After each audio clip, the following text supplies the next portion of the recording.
Será que dá certo agora? Acho que dá. Creio que dá. Tomara que sim. Espero que sim. É, então, você conseguiu elaborar aquelas perguntas que a gente tinha feito mais para o final, não é?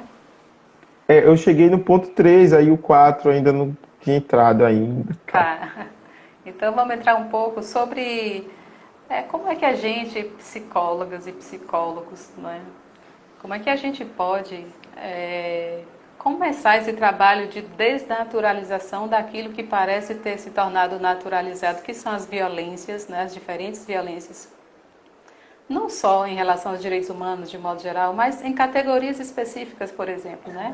Como dessensibilizar diante diante da exposição de crianças quando a gente passa na rua, por exemplo, como você trouxe, não é?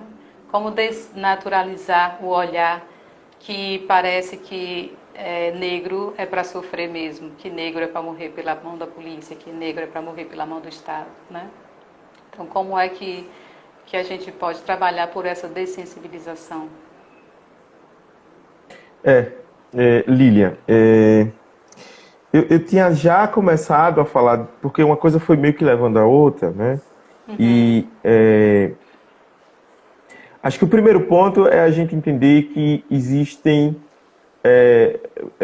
fatores de riscos e fatores de proteção, né? Se a gente não entende que existem fatores de riscos, e aí eu gosto de chamar de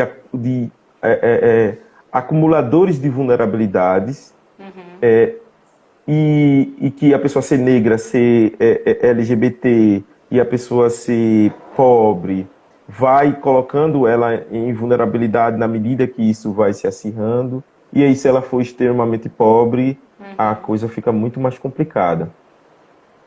Mas, enquanto profissionais da psicologia, a gente precisa entender que esse campo de batalha ele não se encerra apenas no set clínico. Ele não se encerra apenas no momento que a gente faz uma intervenção psicossocial ou que a gente atua como psicóloga escolar e faz um encaminhamento para um conselho tutelar. Não se encerra ali, porque senão a gente vai acabar naturalizando algumas violências e dizendo que algumas coisas são da ordem do psicológico e é porque o psicológico está adoecido.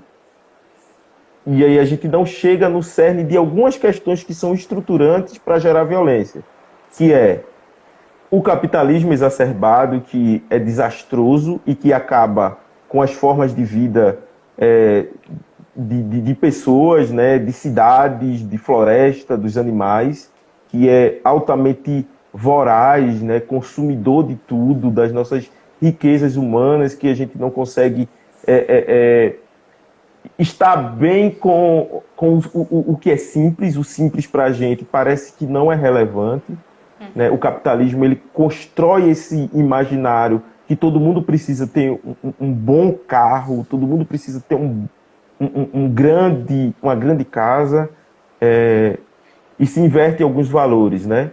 O que é direito passa a ser comercializado e isso é um complicador. O outro é que existe um processo de gênero que está voltado para a questão do patriarcado, do machismo. A gente não pode negar isso. Sim. A gente não pode negar que chegam pessoas em todas as classes sociais sofrendo com os agravos que sofreram com os seus pais, com seus maridos, com os seus filhos, com seus irmãos, com seus namorados, com os seus chefes. A gente não pode negar isso. E isso não é um processo apenas psicológico, né? Sim. E a gente também não pode negar que o racismo, ele não só tenta subestimar a pessoa preta, como ele superestima a branquitude, né? Sim. Ele não só inviabiliza, invisibiliza as pessoas negras, e aí eu falo de credo, de música, de cabelo, de roupa, como ele vai tentar trazer na televisão, em todos os meios, uma outra cultura que às vezes e em muitos casos não tem a ver com a nossa sociedade, não tem a ver com como a gente se constitui como sociedade. Para isso, o que a gente reconhece, né? Isso. E para isso, a gente vai precisar incidir em outras instâncias, entender que existem sofrimentos que eles não são só psíquicos, né? São sofrimentos que eles são éticos e eles são políticos, né? Sim. São sofrimentos que ele perpassam por uma construção de acordos sociais forjados nas esferas da burguesia, né? E que eles são intencionais porque eles se direcionam para beneficiar um grupo em detrimento do outro. E o outro grupo, que está no lugar de subalternização, é o pessoal da favela, é o pessoal pobre, né, que a gente está tratando o tempo todo. E não é a maioria. Que é maioria em termos quantitativos, né? E aí pode ser que alguém te diga assim, mas o tema da live é falar sobre violência sexual e tal, certo, Mas ela tem um demarcador muito grave, porque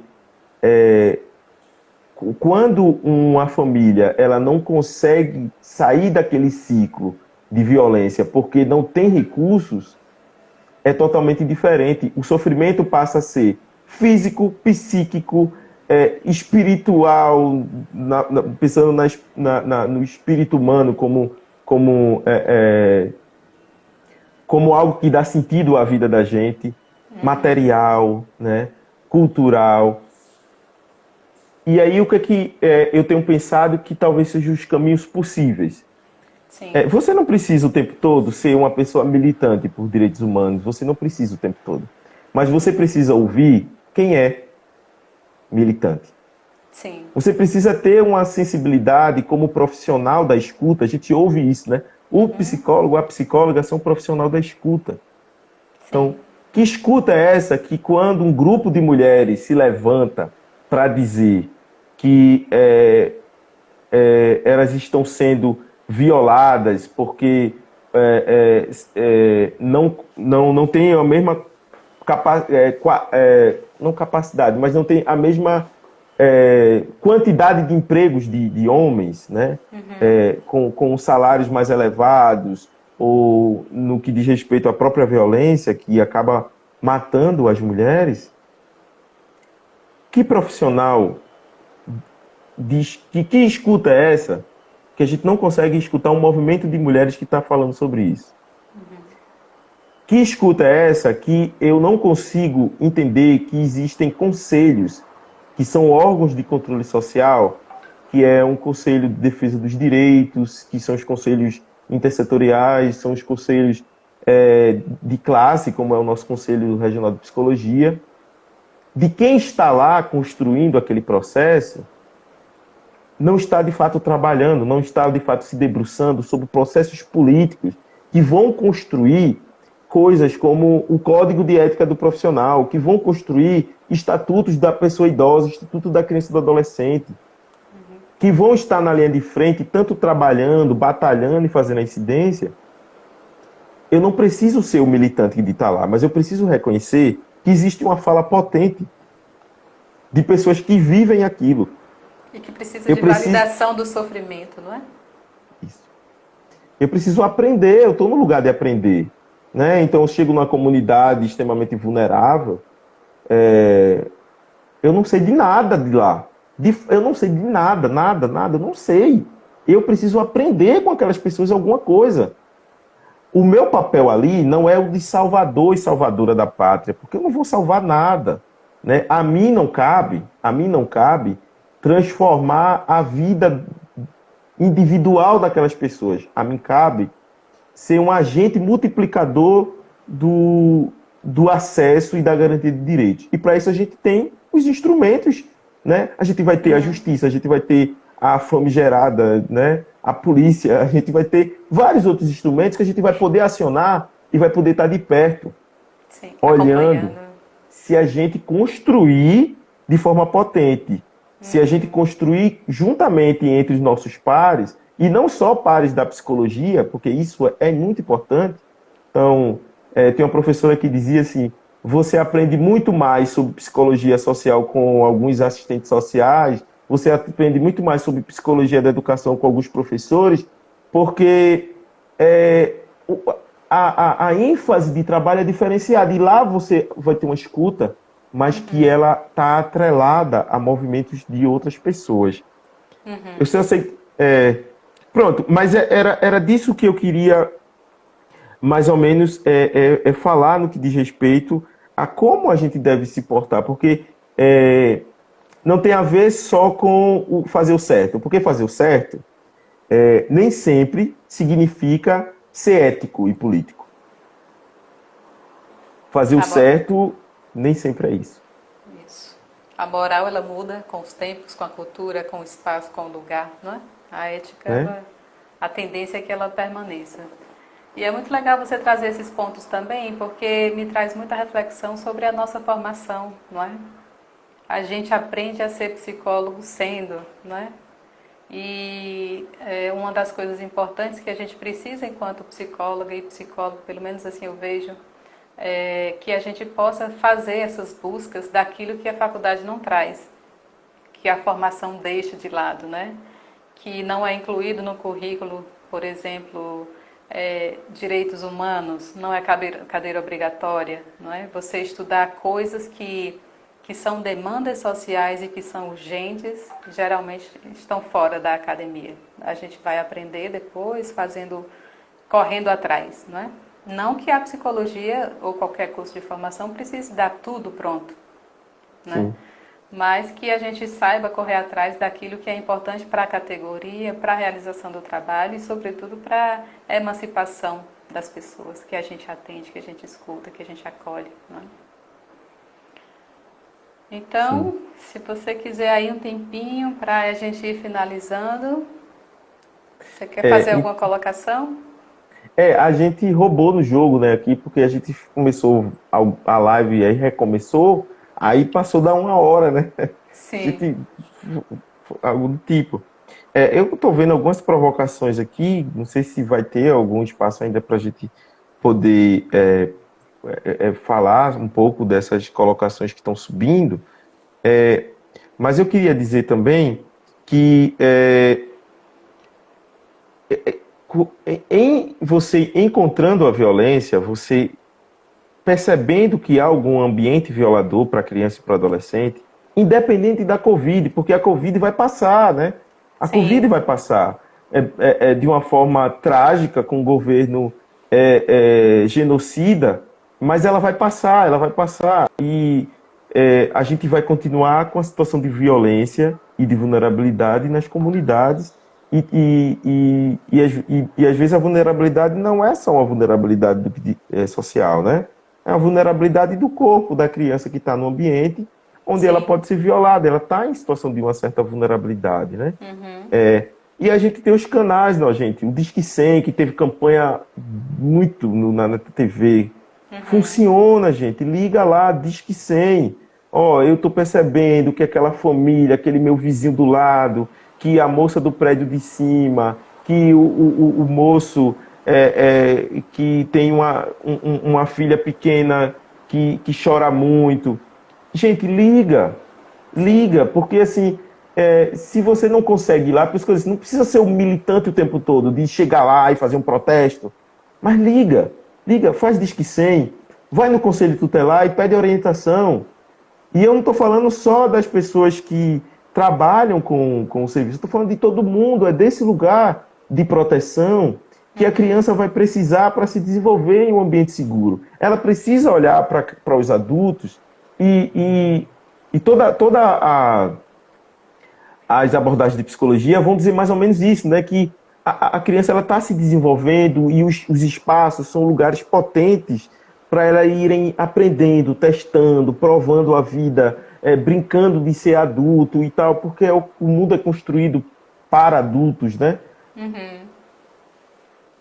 Então é necessário que a gente incida sobre isso. E na menor possibilidade, na menor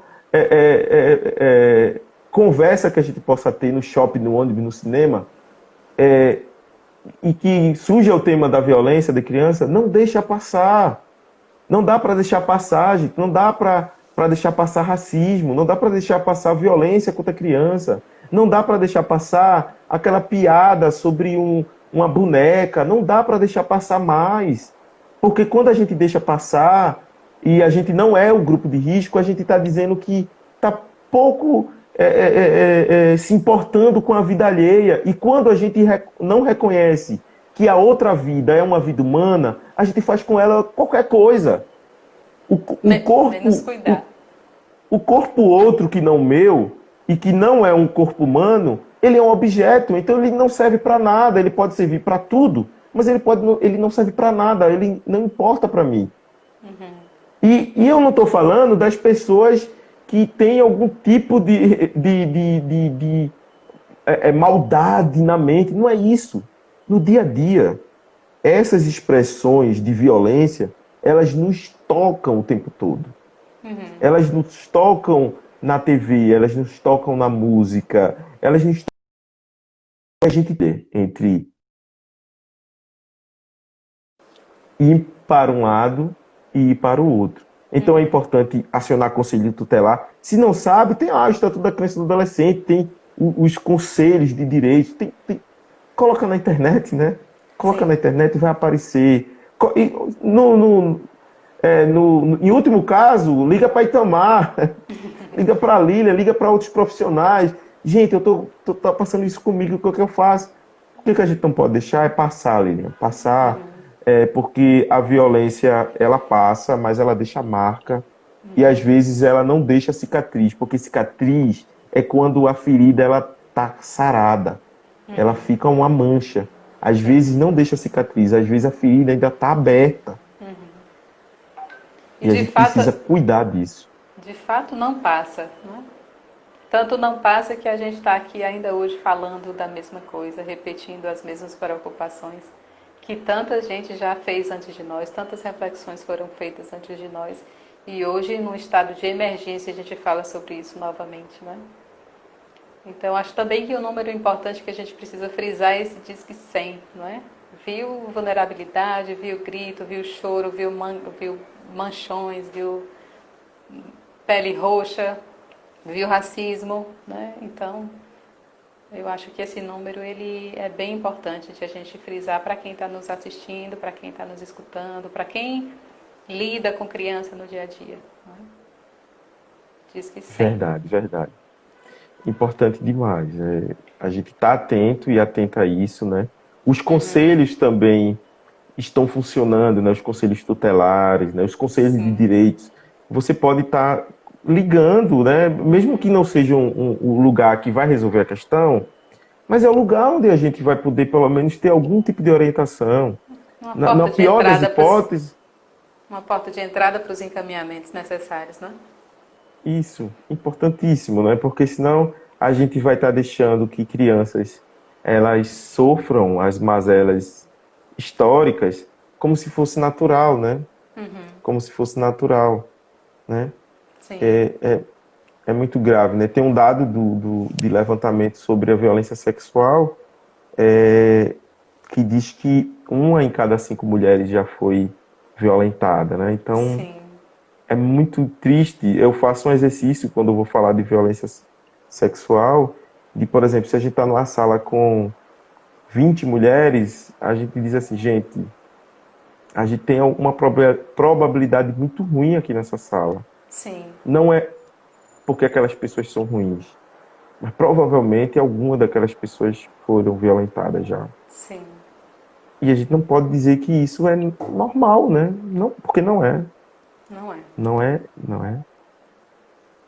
E que bom que a gente ainda pensa que não é, né? Quer dizer que de alguma forma a gente também não naturalizou.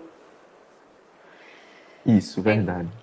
Então, Itamar, eu te agradeço, né, em nome da Comissão de Direitos Humanos do CRP 02, pela tua disponibilidade, por ter estado aqui, pela paciência de internet cá, internet volta. Né? Dizer que é muito importante você, junto com a gente nessa caminhada, agradecer pelo seu caminho, pela sua trajetória, pelo seu empenho e pelo trabalho que você realiza. Tenho certeza que as vidas que são tocadas através de você, elas encontram pelo menos possibilidades de outros caminhos. Então, muito obrigada, que a gente possa se encontrar mais vezes. Um abraço e que você se cuide. Tá bem, Lilian. Eu que agradeço ao convite, né? Me coloco sempre à disposição para a gente estar podendo fazer esse tipo de discussão, porque eu acho que passou da hora de a gente estar fazendo essa discussão o tempo todo, mesmo, né? Sim. E aí tem uma última coisa que eu queria falar e que me mexe muito, é que hoje já tem um tempo que eu trabalho na área de assistência e eu hoje consigo ver algumas pessoas adultas, mas que eu atendi quando elas ainda eram adolescentes, né? Saindo ali da infância e hoje já são adultas, né? Sim. E, e eu insisto, né, que o conjunto de esforços ele não pode ser apenas do poder público. A gente tem que pressionar, seja qual for o governo, seja qual for a ideologia, a gente precisa tentar garantir que aquela criança ela não vá para a rua, ela não seja violentada, porque eu não faria, eu não gostaria que isso acontecesse com meu filho ou com minha filha, né? Sim. Então, se a gente não quer que aconteça com o filho da gente, por que que a gente fecha os olhos quando acontece com o filho dos outros? Sim. E aí sou muito Importante. grato por esse espaço e porque o Conselho de Psicologia tem sido esse espaço potente, o sistema Conselhos como um todo, de fazer esse enfrentamento histórico, né? Nos últimos anos, o Conselho tem feito um papel relevantíssimo, né? No que diz respeito a políticas públicas, nas discussões, na incidência. Não Sim. obstante, eu estou como conselheiro de direitos do município do Recife pelo Conselho Regional de Psicologia, né? A cadeira do Sim. Conselho. Que bom que você está lá. Então, obrigada mais uma vez, Itamar. Que a gente possa se encontrar mais vezes. Obrigada. Obrigado. Valeu. Tchau, tchau. Obrigada a todo mundo que nos acompanhou. Boa noite a todas e a todos. E que a gente possa refletir sobre tudo que foi conversado aqui. Axé, luz, paz. Axé.